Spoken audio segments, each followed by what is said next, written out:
Yon, magandang araw po sa ating lahat. Ang topic natin ngayon ay limited originality of content.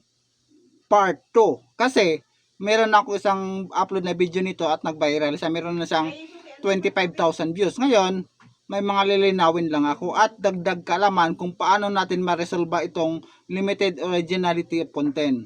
Okay? Sa mga hindi nakakaalam, ganito po ang limited originality of content. Ito yung nagkakaroon tayo ng violation at ma-demonetize ang ating account. Itong sa akin naman, nagkaroon lang siya ng na-demonetize lang ang stream ads ko. Pero yung star at subscription ko, okay naman siya. Pwede akong kumita. Pero sa stream ads, doon ako nagka-problema. So, paano nga ba natin gagawin yan? Bakit ganon? Sarili nating video. Ano nga ba ang posibleng dahilan? At nagkaroon tayo ng ganong violation. Una-una kong ipapaliwanag sa inyo, katulad ng nakaraan, pero may idadagdag lang ako. Minsan, nagkakaroon tayo ng limited originality of content kahit sarili nating video. Kasi, ganito po, posible, number 1, ang dahilan na yung video na yun is in-upload mo na sa ibang site. Yun din po isa sa dahilan.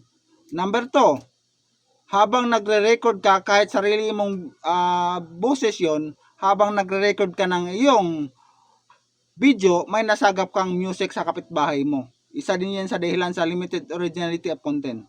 Kasi, lalo na pagkasikat yung music na yon, makukuha mo, masasagap mo, plug na yon.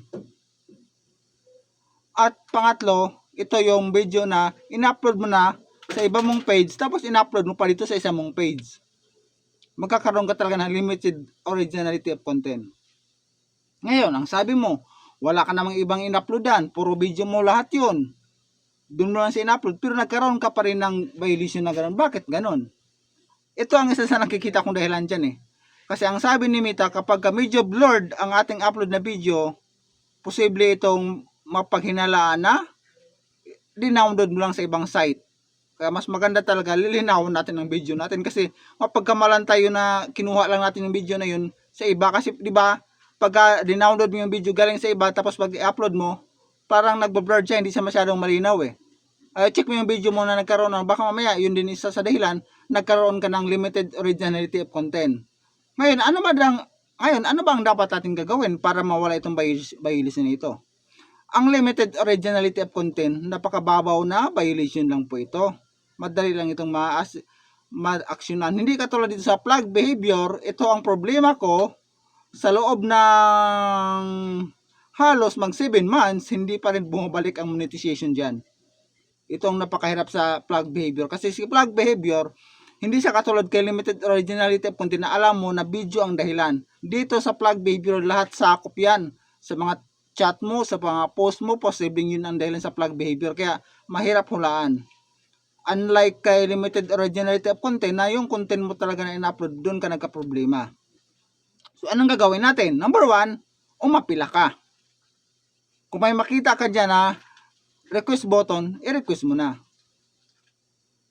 Kung makita ni Mita na wala ka namang violation, nagkamali sila, ibabalik sa iyo yung monetization mo. Pero kung medyo palpak talaga sila, may violation ka, walang mangyayari. Number 2, ang dapat mong gagawin, mag-delete ka ng mga videos mo na alam mo na hindi sa'yo. Okay? Burahin mo. So ngayon, nabura mo na siya, pero hindi pa naman siya agad-agad babalik ang monetization mo. Or hindi agad-agad mawala ang limited originality of content kasi may proseso po yan siya. So ang gagawin natin, pagka nabura mo na yon, mag-live ka, lagi ka mag-live. Kahit sa isang linggo, dapat 4 na beses ka mag-live kasi papakita mo na ikaw talaga yung nasa video. Para pag mag-upload ka ulit, may ka-ebidensya ka na ikaw talaga yun. Kasi sa live, mukha mo ang nakikita. Yun ang paraan kung bakit tayo magla-live kapag may violation tayo na limited originality of content. Kasi, ano ba ang ibig sabihin ng limited originality of content? Ibig sabihin, limited originality, hindi yon galing sa'yo kasi limited ang originality yun eh. Hindi sa'yo galing video na yon. Pero kung mag-live ka, makikita ni Mita, ay, ikaw pala yon. Kahit malabo yung pagka-upload mo, ikaw pa rin yon. Kasi sa live, ikaw eh. Yun ang purpose kung bakit tayo magla-live. Okay? Pangapat, dapat lagi kang updated, upload ka lagi ng video. Hindi kasi, ang problema sa atin, pagka nagkaroon tayo ng violation, mawawalan tayo ng gana mag-upload eh. Kaya babagsak yung page natin. Pag babagsak, mas lalong matatagalan bago ibalik yung monetization. Di ba? Once na maibalik ang monetization natin, okay yun siya. Pero kung hindi tayo laging mag-upload, wala tayong sa Facebook natin, ibabaon sa ilalim yun. Kaya ang payo ko, mag-live, mag-upload ka lagi ng mga videos, kasi pagdating ng 3 months or 90 days, ibabalik talaga sa iyo ang monetization na yan. Ngayon, ang sabi mo, bakit sa akin hindi pa binabalik? Sobra 90 days na. Kasi, hindi mo ginagawa itong sinasabi ko. Hindi ka laging nag-live. Hindi ka na laging active nag-upload ng video kasi nawalan ka ng gana. Amin mo man. Nawalan ka ng gana kasi nagkaroon ka ng violation. Wala ka ng gana mag-upload. So, walang ibang tricks dyan na pwedeng gawin natin is burahin natin yung video na hindi na sa atin at lagi ka mag-live at mag-upload ka. Kasi ito ang ginagawa ko talaga.